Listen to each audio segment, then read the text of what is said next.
Mr. Mast, you're recognized for 3 minutes.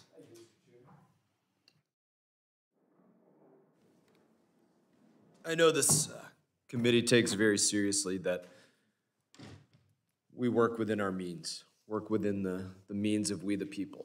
And one of the places that we consistently do not do this year after year after year, and the numbers bear this out, is with emergency disaster supplemental funding.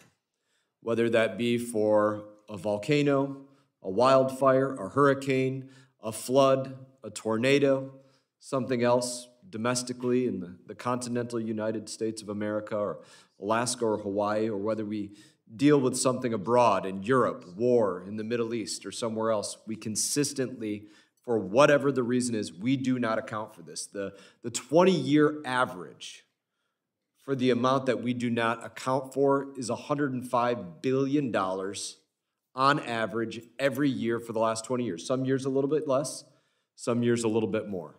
I think this is something that needs to be accounted for as we're looking. If we're looking at, for example, the limit save grow. If the limit save grow was $1.4 trillion, then as we're accounting what each of the 12 individuals' appropriation bills should receive, that number should have probably come down to $1.3 trillion from $1.4 trillion. Why? Because year after year after year, we're spending on average $100 billion more, $105 billion more than what we account for.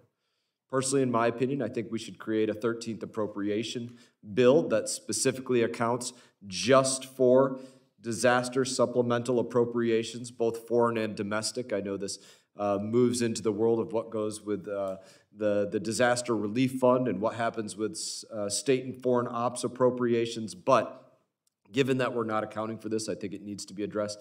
I'd like to see the Budget Committee address this. I think there's a number of ways we could do it, but to not do it is simply irresponsibility against the commitments that we've made, certainly as Republicans, what we campaigned on, which was strictly fiscal responsibility. We believe in it, we work towards it, and if we don't account for that at least $105 billion that we're spending every year not accounting for, then we're not really living up to the fiscal responsibility that we hope to meet. In that, I thank you for your time. Thank you, Mr. Mast.